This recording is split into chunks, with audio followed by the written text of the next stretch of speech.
perpetrator is left on the street and evidence of a murder is not secured, it dramatically decreases the likelihood of delivering justice. Without that level of closure, murderers remain in our neighborhoods able to reoffend and hurt others. I've asked you all here today to discuss the cold case of Thomas Rolfes, son of Ron and Julie Rolfes, and was a fiance of Liz Freed. 5.5 years ago, this phenomenal Tulane graduate had returned back to his favorite city to meet his fiance to plan their wedding, which they wanted to happen in our great city. Shortly after leaving Mrs. May's bar, he was robbed and murdered near Claiborne and Amelia Street. This shooting and robbery occurred just after he was leaving the Delta Fuel gas station at the corner of Louisiana and Claiborne. And I am very happy to say that yesterday morning in this room, we presented a case that we have been working on for the past several months to a special grand jury. And after hearing the evidence and hearing the live testimony, the grand jury came back with a true bill charging Ernest Weatherspoon with 1 count of armed robbery and 1 count of second-degree murder. And early this morning, the NOPD, with the help of the Jefferson Parish Sheriff's Office and the U.S. Marshals Service, effected the arrest of one Ernest Weatherspoon. He is now in custody. I spoke to Thomas's parents last night, and I just got off the phone with his then fiancée, Liz, and they were all very emotional to finally get this measure of closure. This has not been easy on this family. It's not easy on any family. This shocked this community.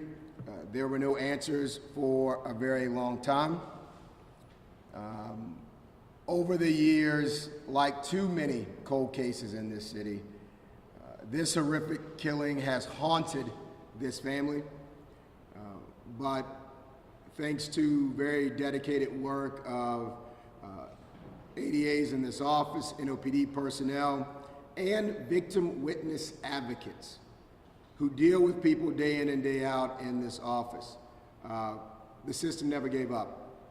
And because they never gave up on trying to find the killer of young Thomas, new evidence was unearthed, and that allowed us to get yesterday's indictment and this morning's arrest. Because these dedicated folks did not give up and kept digging even after they hit dead ends, the next Mother's Day, and it was Mother's Day weekend when Thomas came down to meet his fiancée. The next Mother's Day that Julie has, there will be some sense of justice. Nothing can bring him back.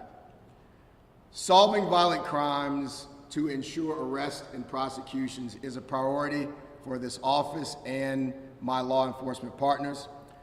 I need to and want to recognize and applaud the special ADA and NOPD officers that kept working this case diligently.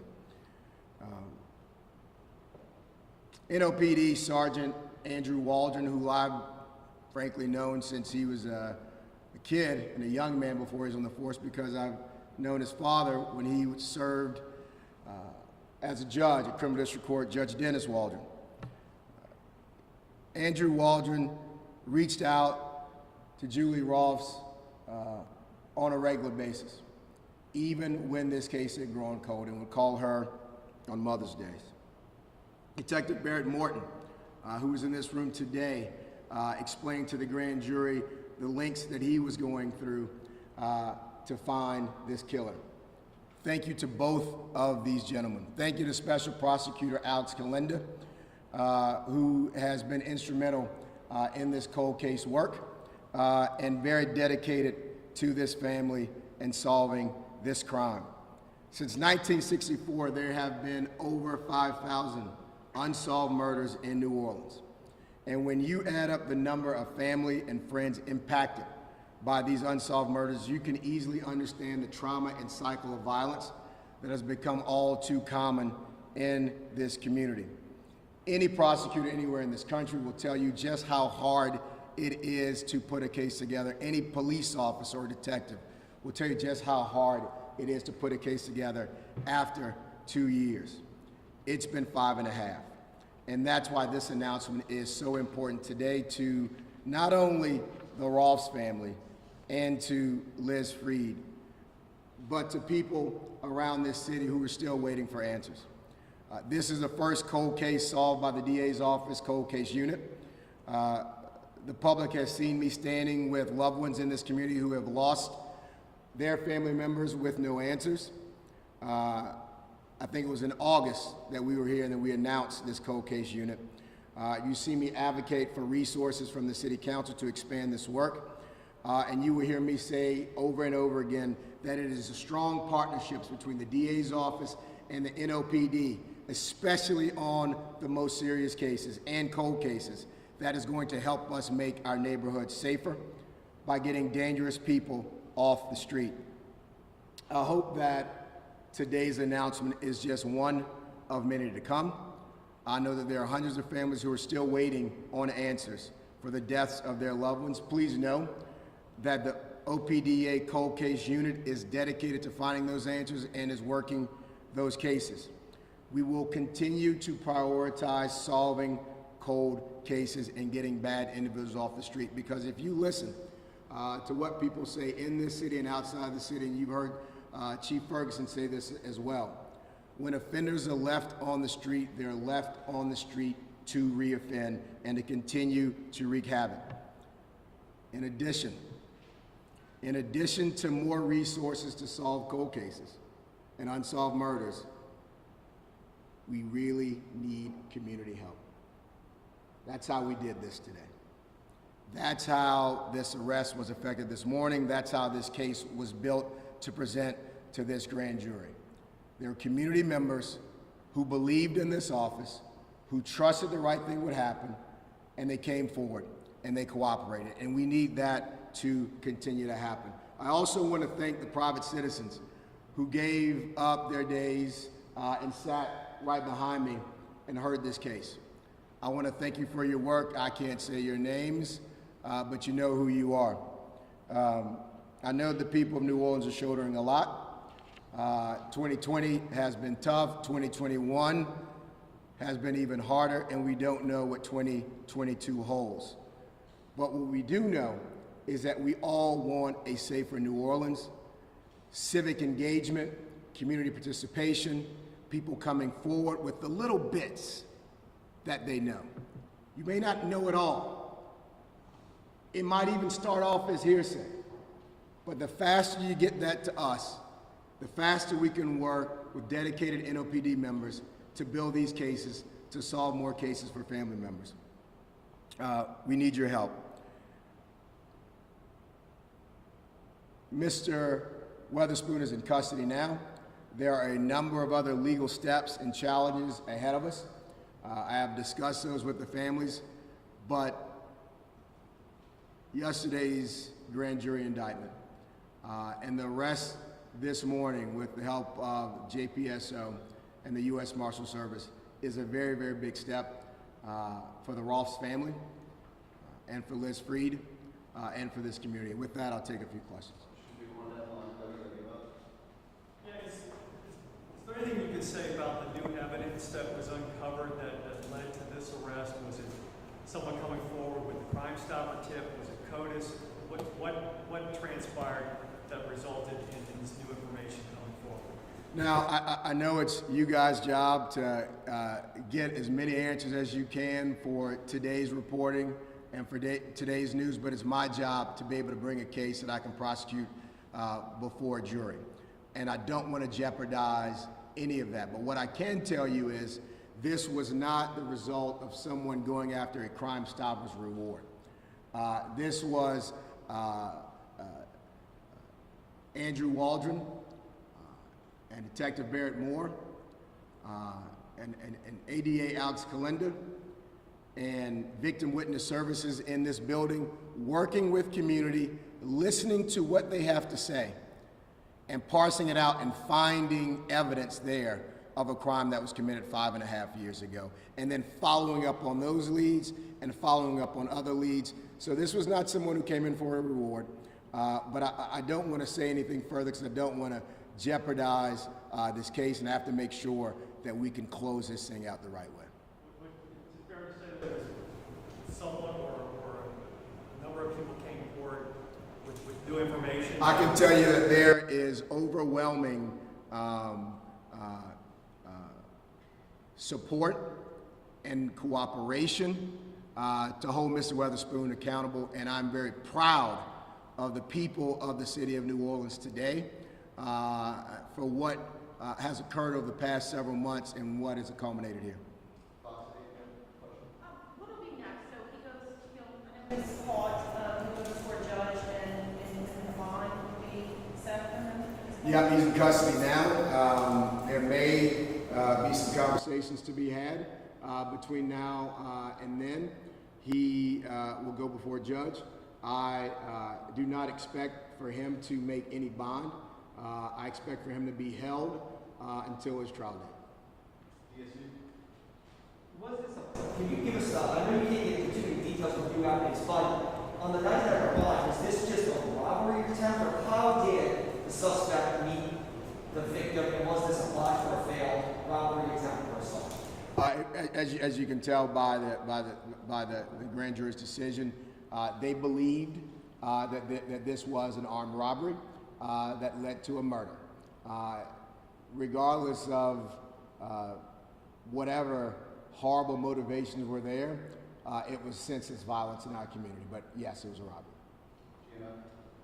It's not like what we see on TV and all these crime shows. How does a cold case like this, having no leads, no anything for several years, all of a sudden get solved? You know, so that's a great question. CSI and all these other TV shows make you think that you can pull a fingerprint off of something in a storm drain 10 years later. But we all know that's not how science works. That's not how evidence works in the real world. But what I can tell you is shifting resources in this office, not wasting our precious woman power and manpower, going after every marijuana joint in the city, going after every simple possession of cocaine case, reshifting our resources to focus on violent offenders, and also making sure that we take a look back and not just deal with the current cases that are coming forward. That is what has allowed us the space and time to give the Rolfs family some closure here today. So it really is about prioritizing violent crime. You're going to hear me say that over and over again. If you try to do everything, you won't do anything well. And what I hope this administration can do is deal with violent crime, armed robbery, killings, rape.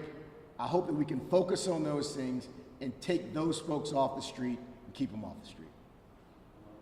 Can you elaborate on what you believe Ernest Weatherspoon took from Thomas Rolls during the robbery? So this is one great question, and I think I've answered this one. Did anyone collect on $30,000 crime stopper as far as So no one has asked for or collected the Crime Stoppers reward. All of the civic participation, all the people that have come forward to help us move forward on this case have come forward voluntarily. There were no DA subpoenas or rewards given to get this information. This was just people doing their duty to help us make this community safer. And to your first question, I cannot get into the details and the facts of the case. That'll have to unfold itself in court, and you all will get that information with the public as we move through it. I think Travis had one more. What did you just tell us? I know it was probably a very emotional conversation, but what was the family of Liz Freed's reaction when you called them and told them this news after 5 years of waiting? You know, they've been through a lot, and they're still going through a lot. As we all know, even solving this case doesn't bring back Thomas. You know, they were very emotional. It made me very emotional. This whole thing has been very emotional. You know, I'm a Tulane grad. You know, I hang out at Mrs. May's when I was that age. You know, and the fact that, you know, he and his dad came to the city after Hurricane Katrina to help the city of New Orleans get back on its feet. And that's when he fell in love with it, right? And then he went to Tulane and he met his fiance. And they love this place so much that they were meeting down here to plan their wedding, and they wanted to bring everybody they love to a city we call home. And when he came back down here to plan that big event in his life, he lost his life in his favorite city. It is deeply emotional. You know, one of the things that Julie told me, she said, you know, I want you to know we don't blame the city of New Orleans because he lost his life. And that was just one person. One person who made a horrible decision that took her son's life, right? So it's really emotional for them, and it's going to continue to be that way. Liz, his then fiance, told me that they had gotten to the point they didn't think they would ever get any answers in this case. And so they were thankful for where we were in the case. And this was even before we had effected the arrest. And I talked to Liz again just before I came out, which is why I was late. It's a good day.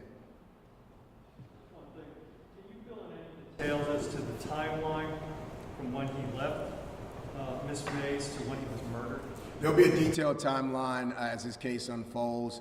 We've got it, but I'm not going to share it right now. But he had walked that distance? Exactly right.